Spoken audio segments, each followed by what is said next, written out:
Hi and welcome to Let's Talk, all about books, social media and fun times going on in Auckland.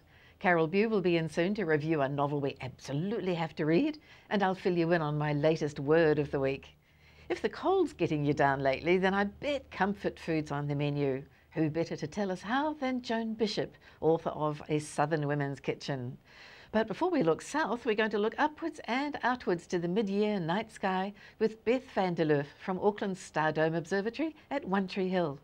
Hello Beth, thank you so much for being on Let's Talk. You're very welcome. Now, school holidays, the mums and dads and grannies and kids must be roaring in to see what's going on at Star Dome. So what is happening over the next couple of weeks? Oh, we've got a very exciting holiday program coming up. We've got the theme of aliens, which all kids absolutely love. Oh, yes. Yeah. So we're going to be looking at a show called Big, which talks about the scale of the universe and how far away those planets are that we think that aliens could possibly come from one day, and what a big job it is for them to ever get here.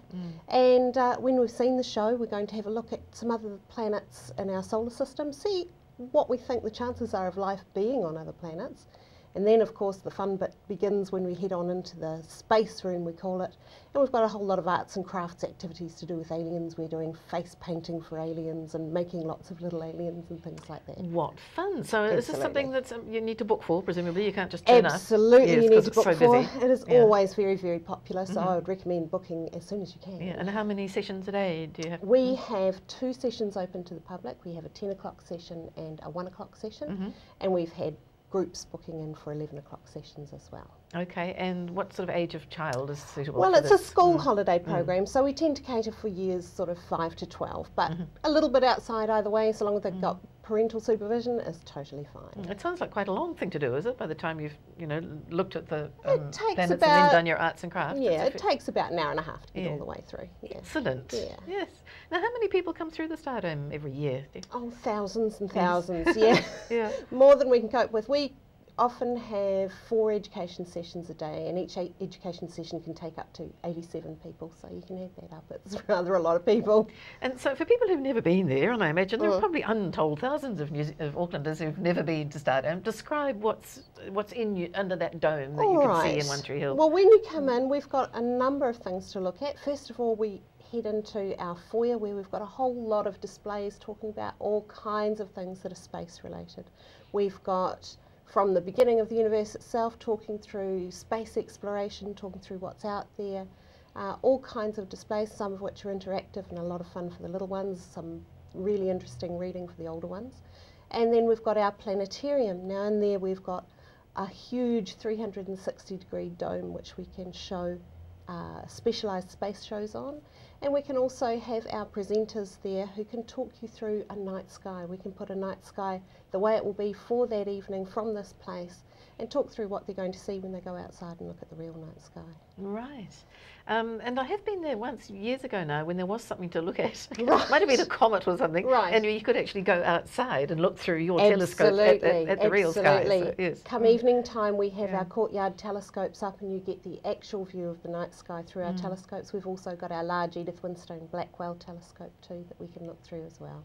And this being Matariki, I guess there's a whole lot of interest in this at the moment, with the rising of the Pleiades above the horizon. And that's right. This is a huge event for us every year, and we have lots of people come to see. We have people come to the actual event and we take them up at the top of the hill and have a look at the stars rising before the sun. And we have a look also from an education point of view. We bring children through and teach them about Matariki and its importance and what exactly they're looking for in the sky to see it. Because it's a great big international thing too, isn't it? I mean, when I was first interested in it, I realised that it's on the badge of every Subaru car, because it's or Subaru, however you want to pronounce it. Absolutely. The Koreans love it as well. It's cross-cultural, yeah, and it's known throughout Europe as the Seven Sisters as well, and the Pleiades, of course, and Subaru. Yeah, it's well known worldwide. Yeah. How much of a revelation is this information to some people who come? I mean, there are a whole lot of people who really don't know much about what's whizzing around. Unfortunately, up there in space. that can be true. We do seem to have lost touch a lot with what does happen out in the skies. People used to rule their days and their years and their whole lives around what was happening in the skies to help keep track of it. These days, I even have adults coming into the Star Dome who have no idea you can see the moon in the daytime. Don't ever look up, presumably. Well, Yes. I guess not. Yes. But that's what we're there for, to, in a friendly way, show them what they're missing. It's interesting, isn't it? I remember going to a seminar once and have just one guy say one thing that sort of gave me a bit of a jolt, because he said we always talk about sunset, but in fact he said it's Earth rotate. Exactly. It's not sunset at all. Exactly. We have these, we get locked into in our own heads what we observe individually, but we need somebody like that to prove to us, we're just part of this huge and enormous and dynamic and changing system. Exactly. Yes. It's not just about what you think you're seeing, you need to know what's exactly going on out there. And I guess the average school program doesn't have much time for any of this at all, so you're a fabulous adjunct to the standard education system. Well, that's right. We like to provide what the teachers can't in their classrooms, because, for instance, we can provide a totally dark atmosphere for children to learn about day and night. Something as simple as that needs a good dark room and some really good equipment, and of course some very knowledgeable educators. Yes. And is there quite a lot of cultural aspect as well? I mean, in Matariki, as I understand it, was the beginning of the planting season for the Maori. So absolutely. So it's really important for us to keep up to date and to let the public know what the connection is between what they're seeing in the sky and what happens culturally with us in New Zealand as well. And are people more interested in the planets, so-called, because they're closer and we can actually see with a big enough telescope the rings of Saturn and the moons of Jupiter? Absolutely. So is that of more interest to us than those vastly distant constellations, which are so far away we can't get our heads around it? They do tend to be the stars of the show, as you might say. We love travelling out virtually to all the planets and having a good look, because we've heard so much about them. We've seen the amazing images from Hubble and things like that. So we know visually a lot about the planets. What we can provide at Stardome, though, is a lot of the background information that a lot of people don't know. And there's so much wonderful visual video and pictures and moving things now that one can see that must be magnificent in the dome itself. Absolutely, absolutely. And given out the sophistication of our system, we can get right up close and personal with those planets. And what sort of reactions do you get from children? Do you hear some priceless comments sometimes? Oh, we absolutely do. We get so much of the wow, and this is really amazing, and I never knew that was out there, as well as just the little, oh, so that's how it works. It makes sense to me now. Yes. Yeah. It's all fascinating stuff, isn't it? Do you think that littlies are growing up with an expanded sense of themselves now, or because we spend so much time looking at tiny screens and televisions and things that actually our world has narrowed down? I think it can work in two ways. I think although they may not have the experience of going out and looking at the night sky the same way as perhaps our parents did, they have a vast knowledge from the internet and from the games that they play of what is actually out there. It's just making those connections that's really important. Yeah, well, it's a very valuable role that you're filling in Auckland. Thank you so much, Beth, for coming in. Not a problem.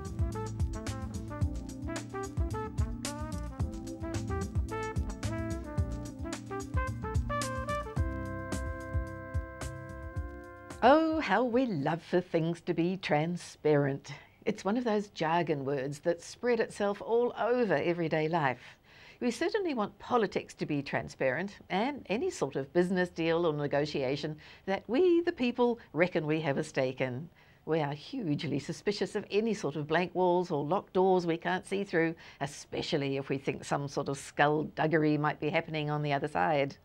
Now, a Chinese company has taken our yen for transparency to the logical next step. They've invented a cunning fridge. From a distance it looks normal, but as you get closer the door turns see-through so you can select a snack without opening the thing and letting all the cold air spill out. Apparently, open fridge doors account for 7% of household electricity bills. Of course, new supermarkets already have miles of upright freezers with glass doors. Wonder what we do to their monthly power bills when we stand there, door wide open, while we decide which ice cream to buy. Transparency doesn't always fix dumb human behaviour. We've had a lot of cooks on this show, which isn't surprising given how keen on food we all are. But we haven't before had anyone who's been writing a monthly food column for the same newspaper for 25 years. That's how long Joan Bishop's been writing for the Otago Daily Times. It prompted Auckland publisher Random House to say, "Hey, Joan, how about a book?" She said yes, and the result is A Southern Woman's Kitchen. They knew it would sell, mind you, because she'd already sold 125,000 copies of her crockpot cookbook. Joan, welcome to Auckland and welcome to Let's Talk. I think you are our first author from Dunedin, probably. Oh, Yes.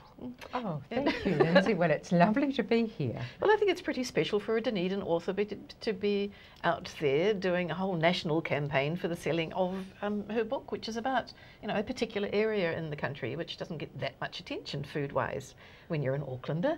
So, A Southern Woman's Kitchen, this is just a beautiful book, I have to say, with gorgeous photography. And I'm very proud of it. It is beautiful, and it's a book that I think people are going to enjoy using, because I do cheat in the kitchen. I do take the shortcuts. Because cheating in the kitchen is a very, very appealing concept for me, I have to say. I think it is. Look, there are so many things we've got to do. There's so much to do that we don't want to spend all day in a kitchen. So I do cheat, and I do take shortcuts, but not, I don't want to sacrifice quality or flavour. I really am big on big flavours. Now, the subtitle for this book is Crockpot Cooking and More for the Family Table. Now, crockpots aren't called that much anymore, are they? You hear about people talking about slow cookers rather than crockpots now, because I guess that term goes back to about the 1980s or something? Yes, yes, 70s actually. So tell me about the popularity of the style of cooking and some of the dangers in it as well. Right. There are 47 new slow cooker and crockpot recipes in the book. There's also 100 of my Otago Daily Times recipes that are not slow cooker, but we will talk about slow cooker for a few minutes. I love the thought that during the day when my crockpot or slow cooker is cooking, that dinner will be ready when we get home. All we have to do is cook a green vegetable, add a salad. So I have given cooking times for the 3 different models of appliances. There's hundreds and hundreds of the old style crockpot out there. Yeah, we've got a very ancient one at home, yes. You can thank your lucky stars. They're the best. They're slow and gentle, and if you put it on first thing in the morning, when you get home, you'll have beautiful food waiting for you. And then about I'm not sure of the exact time, but we had crockpots for the 70s and the 80s. They've continued on. But there is the slow cooker, which is a bit hotter. So I've given cooking times in each recipe for crockpots, slow cookers, and now we have this, what I call the speedy slow cookers. And they're not always an advantage, because they do cook more quickly because they're hotter. And so you cannot walk out of the door at 8:30 and come back 8 hours later and So it might be something that you do mid-afternoon or something instead. You'd have to put it on later. So you have to be at home to do it, which kind of destroys the purpose, doesn't it? It does, and you don't know when you go shopping for a crockpot slow cooker which model you're going to have, because there are still some that are slower, but the majority of them are hotter. Oh, well, we'll keep our old dears in for as long as we can. But this is the time of year for comfort food, isn't it? I mean, it's not as cold here as down in the deep south, of course, but even so, Auckland's been horrible lately. Yes, it's cold out wet there this and morning. icky, and you're just dying to get home to sort of something savoury and nice. Yes. And I was looking before at some of your soup recipes are fabulous. And minestrone, I always imagine that as being something that has to be on the stove all day, but in fact this one, you'd be doing it in about 2 hours, wouldn't you? Yes, that's quite a quick one. That's not a slow cooker one. Yes, of course, yes, because you've got lots of other things in here too, haven't you? Thank you for that, yes.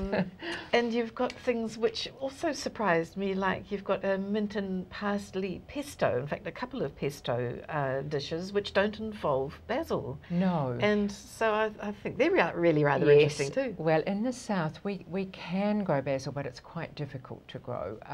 Most people grow it in a glass house or on their windowsill. But mint and parsley does very well in the south, and it just seemed natural to combine them. And mint has such a pungent, lovely flavour that it works very well, that recipe. So if you're not all that fond of basil, like I'm not, that's very appealing. That would be perfect. Yes. One of the other lovely aspects of this book, I think, too, is the history that you've got in there, too. You've got a whole page about lemon delicious pudding, which is one of the things that I remember from my childhood, and I still occasionally make it if I'm feeling deeply nostalgic, because it's wonderful. It is wonderful. Yes, what's the history of the lemon delicious pud? Well, Helen Leach, who is Emeritus Professor of Anthropology at Otago, was able to help me on the history. It was, I knew from talking to my friends that the English friends knew nothing about lemon delicious, but my American friends said, oh, yes, they remembered being served that as a child. So I had a few reference books at home, and I realised that it definitely was American. I checked with Helen, and it was. And she has, I can't remember the details off the top of my head now because there's quite a lot of history. Something about Philadelphia or something that it came from. Yes. Yeah, with a pie crust as well. Yes, it did. Yes. It did come with a pie crust.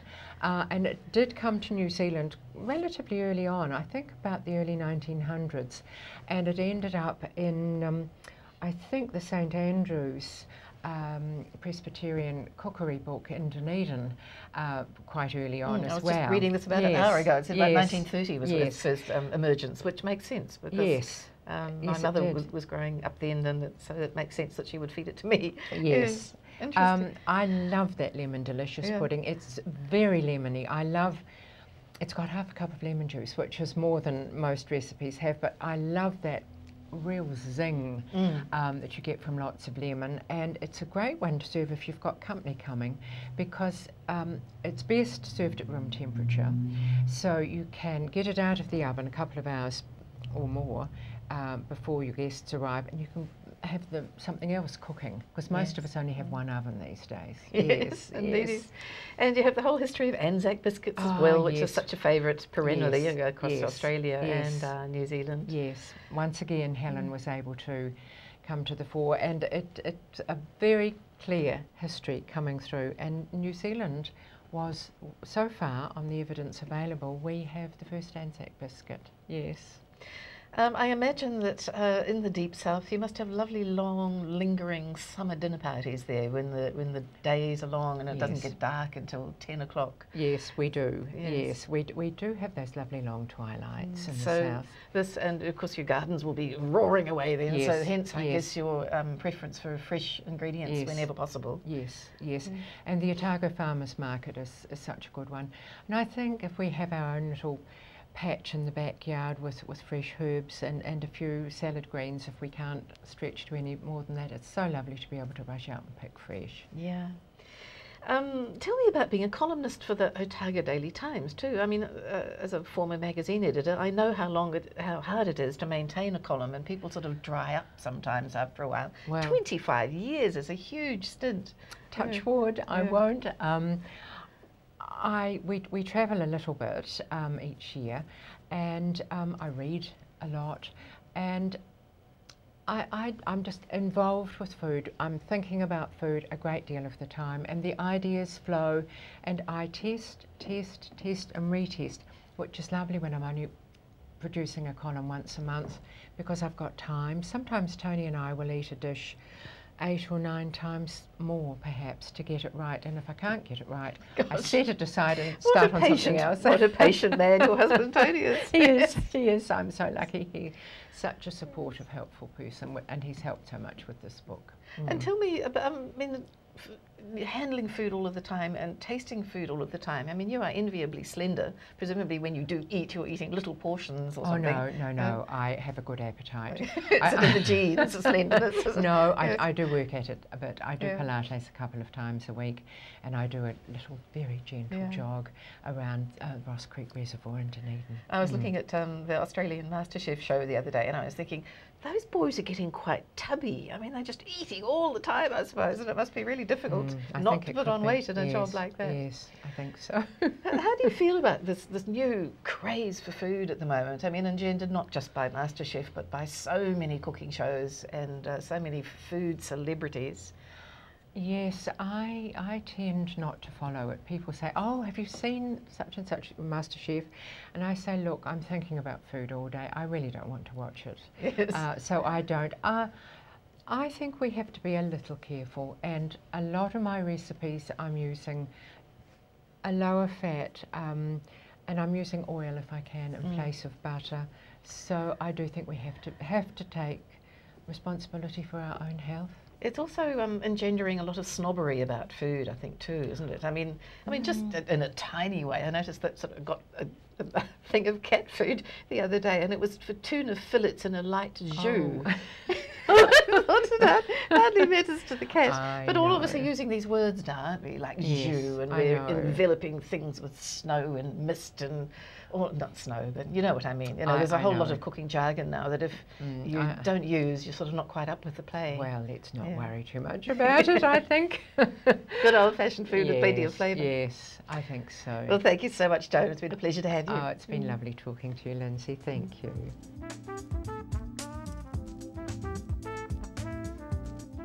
It's school holidays, and given winter weather, it'll be all about playing inside a lot of the time. Inevitably, that means Lego. We spotted this little movie on YouTube and thought you'd like it too. It's a reminder that when kids get the Lego box out, some grown-ups just can't keep their hands off those little bricky things.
I made a monkey. It's a windmill that spins around. I built 3 chickens. A cow with drums. And then I made a clown.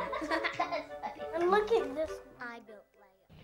Big welcome again for legendary Ponsonby retailer Carole Beu from the Women's Bookshop, who's with another book that we absolutely have to read. You do. Yes. This is The Intentions book by Gigi Fenster from Wellington, published by Victoria University Press. Now, The Intentions book is the book in the tramping hut that you write your intentions in, so that if anything happens, people know that you were there at that date and that time, and they know where you were intending to go. So the Intentions book for trampers is really important, and Gigi Fenster has called the novel The Intentions book because one of the central... That's clever. Well, it is, because the central happening in the book is this girl, a young woman in her 20s, who goes missing on a solo tramp in the Tararuas. The book's not really about her, it's about her father, Morris.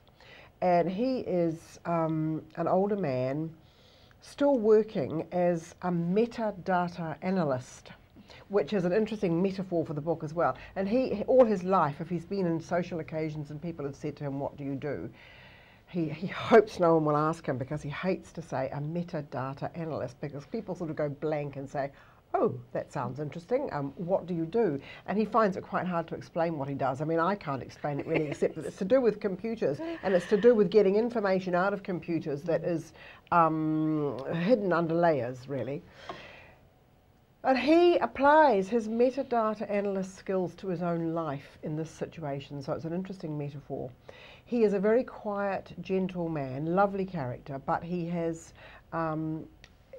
all his life been incapable of communicating his feelings, and he doesn't particularly like being touched. Now, his wife is dead, but she is very present in the book. When the daughter goes missing, and she is a very well-organised, well-trained tramp, because Morris has tramped with his kids when they were younger. He's meticulous, he's trained them well, they've got the right equipment and so on. When she goes missing, his son turns up, the missing girl's brother, and his dead wife's sister turns up. So his sister-in-law is there and his son is there, and they're quite awful, really. I mean, they're anxious. They're in this terrible, tense situation where they're waiting for calls from search and rescue and so on, and they're quite panicked, really. But they're sort of, you can see that they have both between them organised Morris and bossed him round his whole life. And he just wants to be left alone and to reflect. And because of the stress he's under, waiting for news of this beloved daughter, he thinks back and things begin to clarify. He analyses the data of his own life, and he has conversations in his head with his dead wife and goes over situations and gets them for the first time in many cases. Thinks, oh, that was what was going on, and I didn't ever understand it. And it's fascinating, the reliving of these moments in his life. Quite beautifully done. She draws you in. It's most unusual, the technique. And she draws you in, and you come to really care about Morris. It sounds very multi-layered. I mean, it could so easily have just been on the surface a book of the missing girl and the family tootling around at home, getting anxious. Yeah, but there's much more to it than that. Much more, and the missing girl really is the catalyst for him to then explore his life and look at what he's doing now. Excuse me, and how he's lived his whole life, and the things that he hasn't understood, the thing he's missed out on, the things he regrets now. But obviously had a lovely relationship with his wife, even though he was quite self-contained. He had a very good relationship. So with this her. is a first book by yes, this a author? first novel. Yes, yes. So it sounds like a really good start to a literary career. It is. Thanks so much, Carole.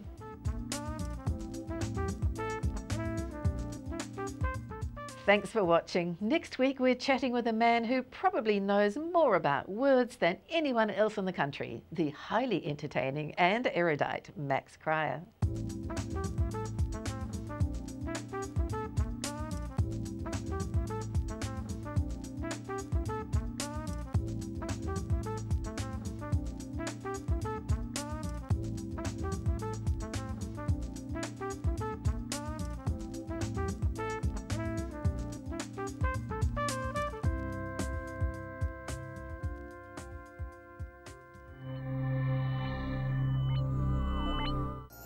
Supporting local content so you can see more of New Zealand on air.